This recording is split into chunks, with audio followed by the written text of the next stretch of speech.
খারাপ দিক আমার চোখে ওরকম নাই।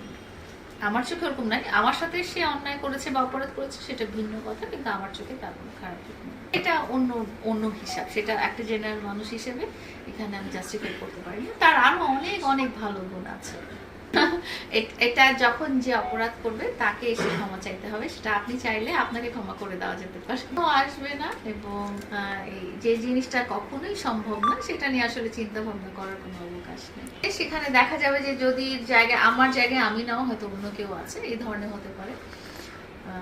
যেমন আমাদের আরিফ ভাই প্রায় ওকে জিজ্ঞেস করেন মামুন কবে বিয়ে করছে, মানে আরিফ ভাই চায় যে তাকে অন্য একটা নারীর পাশে দেখতে। তো যদিটা ওরকমই হতে পারে। আমি তো রেগে যেতাম অবশ্যই, আমি অবশ্যই রেগে যেতাম, আমি অবশ্যই রিয়াক্ট করতাম, আমি অবশ্যই রাগ দেখাতাম এবং আমি চাইতাম যে ওই মেয়েটাকে যে কোনোভাবে সরিয়ে দেওয়া।